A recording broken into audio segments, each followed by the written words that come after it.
Hello YouTube, Sam from youtube.com/onlivegamer here for the new Boston, and in this tutorial we're going to be talking about variables. Now, variables are one of the most important parts of programming. There's no possible way to make a program without variables. So let's go ahead and get started, and we'll create a variable here. Now, to create a variable in Visual Basic, you're going to start off with the keyword dim. Now, what this tells the compiler is that you're going to declare a variable. So if you read this right here from IntelliSense, it says that the dim statement declares and allocates, new storage space for one or more variables.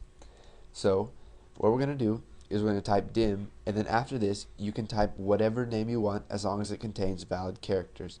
Now there's a list you can find a list of valid characters online, or invalid characters. So we're just going to start off by calling it mynum. Now you can name this whatever you feel like. And now after we tell the compiler what the name of our variable is going to be, we're going to type as. So this just specifies the data type in the declaration statement. So we're just going to tell the compiler what kind of data type it's going to be. And so we're going to make ours an integer. And so you can see that a little green line comes under that, and it is a warning here, and it says unused local variable, not mynum.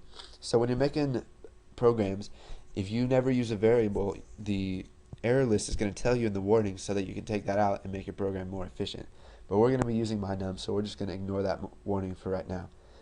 So now what we're going to do is we're going to assign mynum. So we'll type mynum equals 5.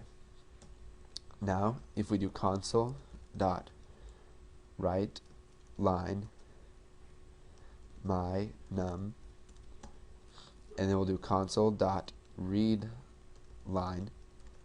If we go ahead and run this, it's going to say 5 right there. Now what we can do is we can, instead of putting this in 2 lines, we can go ahead and set the value of our variable in the declaration line. So we can set it equal to 5 there. Now the reason I showed you the 2-line method before that is because sometimes you're going to be declaring a variable in one of your subs, and then later on in your subs you're going to be assigning that to another value. Now that would be a way you would want to do that. So for example, if I run this, let's go ahead and run this, it'll say 5. Now if I come down here and set mynum equal to something else, such as 7, if we go ahead and run this, it's going to print out 7, because even though we initialize mynum at 5, after we do that, it's going to change the value of mynum to 7, and it's going to write the most recent value of mynum. Now it doesn't save the old values, it just updates it. So it's going to start at 5, we change it to 7, and it prints out the 7, which is what it's currently equal to. So let's go ahead and work with another type. Not QB color, I want tab, or not caps lock, tab. Okay, so let's go ahead and get rid of mynum in here, and we'll declare a string. So dim my string as string, and we're going to set it equal to hello the new Boston fans. So now if we come down here and we do console.write line, we're just going to put my string as the arguments, and you can see that it prints out hello the new Boston fans. Now if we want to do a character, we can just do dim my character as char, and we'll set it equal to a, or him, a. And if we type out my character, you can see that it'll print out a for us.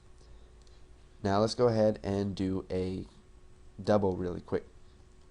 So if we do double, set it equal to 5.4. If we go ahead and run this, it'll say 5.4 for us. Now let's work with a boolean real quick.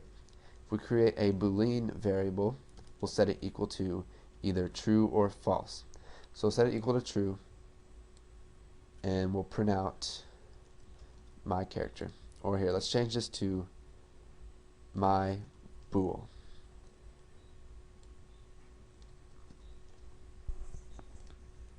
Now you can see here that it prints out true. Now we can also set this to false. And if we run this, it's going to print out false. Now here's something that I was going to teach you guys in a later tutorial, but I figured that you guys are smart, so I'll go ahead and teach it to you in this tutorial. Now whenever you create a variable, let's create an integer, and we'll set it equal to 5.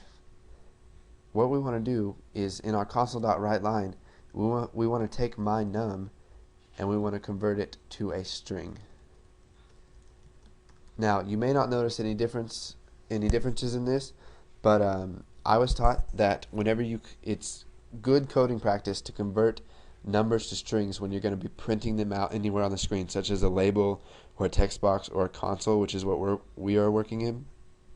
So to convert it to a string, you just do the variable that you want dot toString with empty parameters, and this is going to convert your integer to a string. So now if we run this, you can see it prints out 5, but instead of printing out a number, this is actually a string. So that's about all I wanted to cover in the variables tutorial. So practice with some variables, make some of your own, print them out, get used to what they are, and then once you've got that nailed down, move on to the next tutorial, and don't forget to comment, like, and subscribe.